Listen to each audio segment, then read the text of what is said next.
This may not be a common perception. Saying sorry won't be enough. Become more aggressive, leaving the other person no room but to admit he wasn't able to defend himself. This might sound strange. There is one person that has more power than all others. Be very careful. Don't ever give your back and protect yourself, covering your face using your arms at all times. Some people may see it as disrespect to the ritual.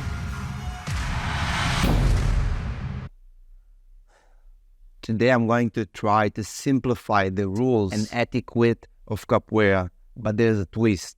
Capoeira is a very complex art. I'll be covering everything from the very basics so you can understand better this amazing art. This video will not only be useful for beginners. There are a couple of rules that often get unnoticed that can actually give you considerable advantage. Let me know in the comments if you can spot the rules I'm talking about. If you have a keen eye, this will be pretty easy. So let's start with our deep dive. What is the essence of capoeira? This is very different from any other martial art. First, capoeira is a game, not a fight. In Portuguese, the word most used in relation to capoeira is jogar or vadiar. Jogar translates to play. The same word is used for ball games. In Brazil, very common is the futebol. And vadiar is a very special word that doesn't have a direct translation in English. That's why capoeira games always start and end with a handshake or the Brazilian slap and fist bump. Many times people even hug and say thank you for the game they played. Adding a smile can also go a long way, creating a positive interaction between the players. But here's how capoeira is unique like no other fighting game. Understand, capoeira is not about hurting your opponent. We don't even call the other person an opponent. We call him a partner because we play together. But that doesn't mean there's no fighting element to our game. Understand, we play both together and against each other because our aim is to create an art, some sort of a display where there's a thrilling storyline similar to a great movie with the beauty of cooperation.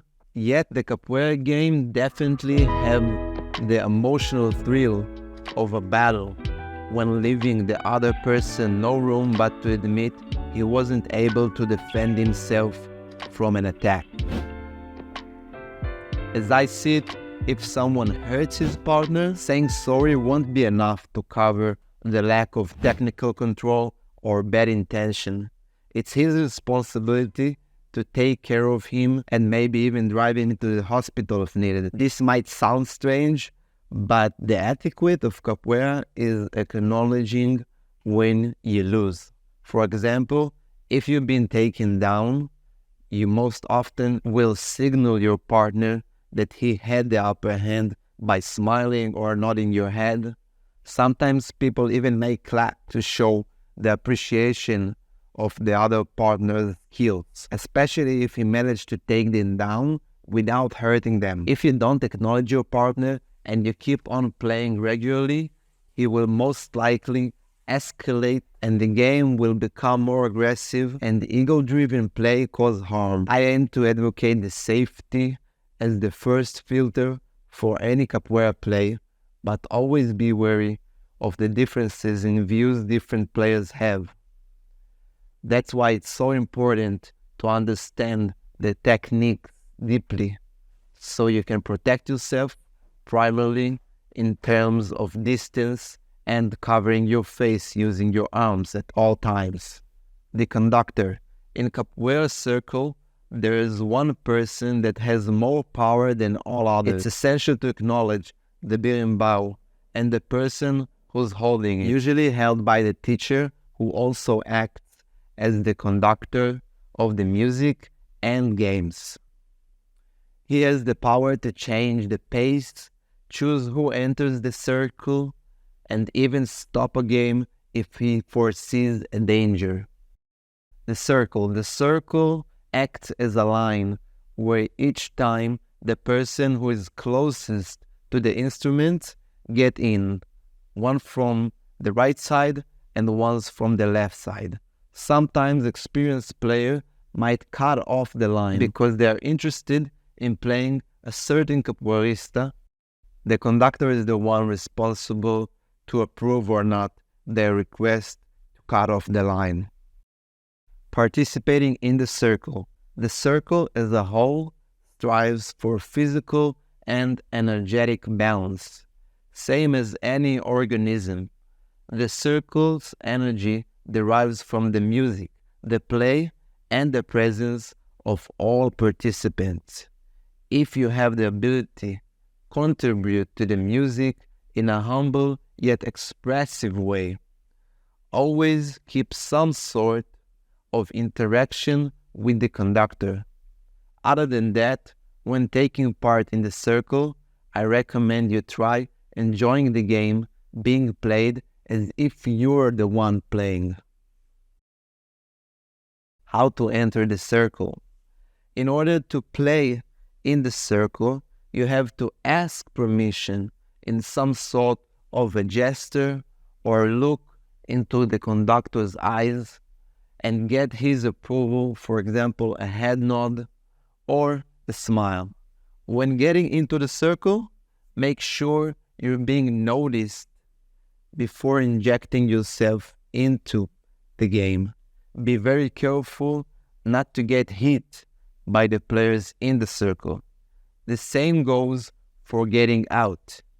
Don't ever give your back when capoeira games are going on. The play. The capoeira game etiquette is a three-part act. First is a playful and open game where you get to know each other's skills level by moving together in a relaxed manner. Then you start to feel each other with different attacks.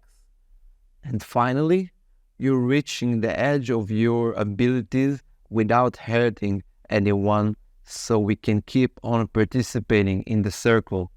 In some circles, you'll be playing one person, and in others, you'll play two.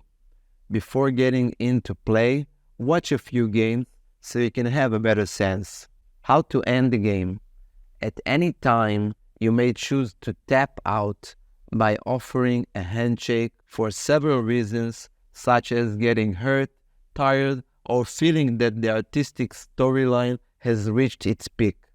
The partner may not always accept your wish to end the game. In my experience, prolonging the game usually doesn't end well. Finishing the game on a high note is an art for itself. Time. The circle usually plays out for 90 minutes up to 4 hours. The pace starts slow and picks up with time. If the conductor feels there is a need, he might restart the circle and build up the music and the pace all over. This may not be a common perception, but in my opinion, capoeira circle is like a gem which you can come and leave when it fits you. Some people may see it as disrespect to the ritual. In any case, it's always a good idea to greet the host and thank everyone before leaving and when arriving as well. A small nuance I would like to add is that I would love to see capoeira games where the more experienced player helps the other partner and lifts him up using his game skill.